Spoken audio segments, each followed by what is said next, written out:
My dear student and learner, today we are going to discuss about the fourth lecture for the dissertations. हम उसको discuss करें उसके पहले जो हमारे नए साथीदार आए हैं उसको गुजारिश है कि पहले उसको सब्सक्राइब कर दीजिए और फिर ये बेल आइकन बजा दीजिए, तो जो भी मैं नया वीडियो अपलोड करूंगा वो वीडियो आपके तक तुरंत ही पहुंच जाएगा. Let us see what are that. What do you mean by end capping in column. देखो, हमारे क्रोमेटोग्राफी जब हम पढ़ते हैं तब ये कैपिंग का क्वेश्चन आया ही करता है. तो ये एंड है. End means at the last, पूरा प्रोसेस हो जाए उसके बाद. और capping means we have to cap it, we have to cap it, उसको कैप चढ़ाने की है. तो that is in which it is in column. I show you that end capping is obtained with other silyl reactant. So what are the silyl reactant? Chloromethyl silane. So silica, these are the methyl, CH3, CH3, CH3, and this is C, right? Now what happened?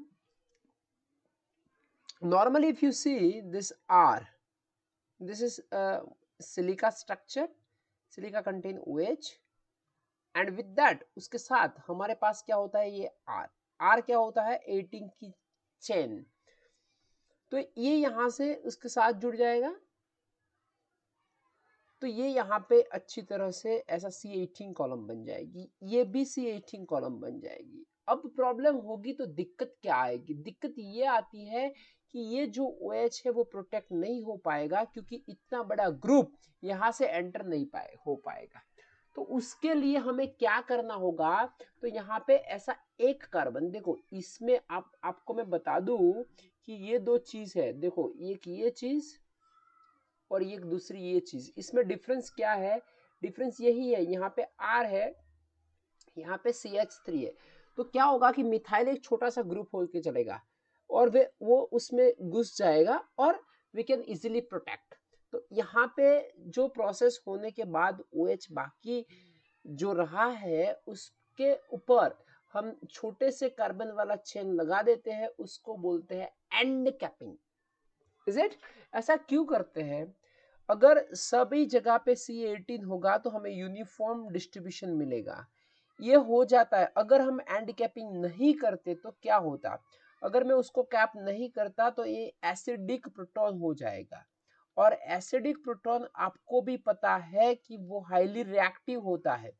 जब हम analyte डालेंगे ना तो ये एनालाइट्स क्या कर देगा, उसके साथ अच्छी तरह से फ्रेंडशिप करके बॉन्ड बना देगा, वो सेपरेट नहीं हो पाएगा और रिटेंशन टाइम ज्यादा मिलेगी. इसीलिए हमें एंड कैपिंग करना है और इस रिएजेंट से करना है. Next is normal working pH range for C18 and C8 column. मैं आपको बता दूं कि नॉर्मल पीएच रेंज 2 to 8 होती है. 2 to 8. अगर 2 से कम हो गया तो क्या होता है? इफ लेस देन 2 तो सिंपली जो बॉन्ड किया है, मैंने बताया कि C18 का बॉन्डेड होता है, C8 का बॉन्डेड होता है, that is going to be hydrolyse. वो क्या हो जाएगा? हाइड्रोलिसिस हो जाएगा. तो मैंने अभी आपको बताया था कि इस तरह से कुछ C18 होता है, अगर वो हाइड्रोलाइज हो जाएगा, सिलिका होता है, तो आपको फिर से क्या मिल जाएगा? ऐसा स्ट्रक्चर मिल जाएगा और वो सेपरेशन अच्छी तरह से नहीं करने देंगे. अगर मोर देन 8 हो गया, अगर पीएच मोबाइल फेस का पीएच 8 से ज्यादा हो गया और कॉलम में घुस गया, तो क्या होगा कि जो सिलिका है, इसमें सिलिका भी है, तो ये सिलिका डिसॉल्व होने की स्टार्ट हो जाएगी. ये जो सिलिका है ना वो क्या हो जाएगी?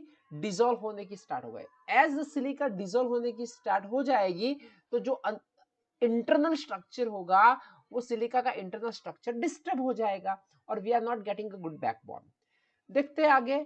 Enumerate 5 different search engine. आप जब प्रोजेक्ट करोगे, आप जब रिसर्च करोगे तो उसमें कौन से 5 सर्च इंजन होते हैं डिफरेंट रिसर्च आर्टिकल ढूंढने के लिए. तो उसमें पहला है गूगल स्कॉलर, जो हम सब जानते हैं. दूसरा है पबमेड. तीसरा है Science Direct, Wiley and Taylor and Francis. तो उसको हम ऐसा हमें मगअप नहीं करना होता, पर हम ऐसा बोल देते हैं जीपीएस वेट फॉर मी। तो ये हो गया Google Scholar, PubMed, Science Direct, Wiley and Taylor Francis, is it? तो इस तरह से हुआ करता है। चलते आगे, what is the RS? RS is very important terminology for us, उसको बोलते हैं रेफरेंस स्टैंडर्ड। बच्चों ये रेफरेंस स्टैंडर्ड है, ये हमें कहां से मिलता है? कॉम्पिटेंट अथॉरिटी के पास से। और मैं उसको ऐसा भी बता सकता हूं कि इनोवेटर के पास से। किसके पास से? इनोवेटर। इनोवेटर कौन होता है? जो ड्रग को पहली बार इन्वेंट करता है उसको इनोवेटर बोला करते हैं। अभी वर्किंग स्टैंडर्ड क्या होता है? तो मैं आपको बता दूं, working standard is standardised against reference standard. Suppose कि ये कंपनी ए है जो इनोवेटर है,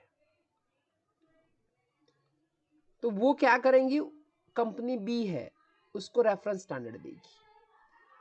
पर बच्चों रेफरेंस स्टैंडर्ड बहुत ही महंगा होता है, तो ए महंगा रेफरेंस स्टैंडर्ड हम हर बार परचेस नहीं कर सकते। तो ये बी क्या करेगी? ये सी कंपनी है, उसके पास से वो एपीआई परचेस करेगी, और एपीआई परचेस करने से उसमें क्या हो जाएगा? 1 मिनट। एपीआई परचेस करने के बाद उसकी पोटेंसी रेफरेंस स्टैंडर्ड के अगेंस्ट निकालेंगे। तो अगर एपीआई की पोटेंसी 99.8 आ गई, तो उसमें से हम थोड़ी बहुत अमाउंट लेके उसको एक अच्छी से डब्बे में पैक कर देंगे, और उसको हम क्या बोलेंगे? Working standard. तो अब जितने भी एनालिसिस होंगे हमारी लैब में, ऑल एनालिसिस तो क्या हो जाएंगे? वर्किंग स्टैंडर्ड के अगेंस्ट होंगे। हम रेफरेंस स्टैंडर्ड एक ही बार यूज करेंगे। अगर काम करते हुए हमारा वर्किंग स्टैंडर्ड खत्म हो गया 2 साल के बाद, तो हम नया दूसरी बार यहां से परचेस करेंगे और उसको भी स्टैंडर्डाइज करेंगे, और उसकी पोटेंसी कुछ 98.9 आती है, तो उसको रखेंगे और फिर उसको यूज करेंगे। तो हमें क्या करना होगा? रेफरेंस स्टैंड कॉम्पिटेंट अथॉरिटी के पास से मिलता है, और वर्किंग स्टैंडर्ड जो एपीआई आता है उसको हम स्टैंडर्डाइज करके उसको उसकी पोटेंसी निकाल के उसको वर्किंग स्टैंडर्ड बोला करते हैं। Next, what is the composition of C18 column? देखो बच्चों, C18 कॉलम इस तरह से, ये जो मैंने आपको बताया ना आर, ये आर, तो ये आर, ये 18 में 18 कार्बन वाला होके चलता है। तो और ये कैसे जुड़ता है? देखो ये जो है ना वो इस तरह से, ये जो इस तरह से हुआ करते हैं उसको बोलते हैं C18। ये देखो ये इस तरह से हुआ करते हैं उसको बोलते हैं C18, ठीक है? तो एक इस तरह का स्ट्रक्चर आता है उसको मोनोमेरिक बोलते हैं। दूसरा आता है पॉलीमरिक। तो पॉलीमरिक में क्या होके चलता है कि 2 ग्रुप एक साथ जुड़ जाते हैं, तो इस तरह का क्रॉस लिंकेज होता है। आपको इतना पता होना चाहिए कि इस तरह की लेंथ वाला इसमें कंपोजिशन होता है स्टेशनरी फेज में। तो ये मेरा थोड़ा बहुत आपको सिखाने के एक तरीका था, और आपको भी वो अच्छा लगा होगा ऐसा मैं आशा रखता हूँ। अगर आपको अच्छा लगे तो उसको शेयर, लाइक, सब्सक्राइब कीजिए, और आपके दोस्तों तक जरूर पहुंचाए, तो ये नॉलेज गेन पाए। अगर आपको कुछ ऐसा क्वेश्चन है तो आप मुझको लिखिए, मैं उसका भी वीडियो बना दूंगा। Thank you, thanks a lot.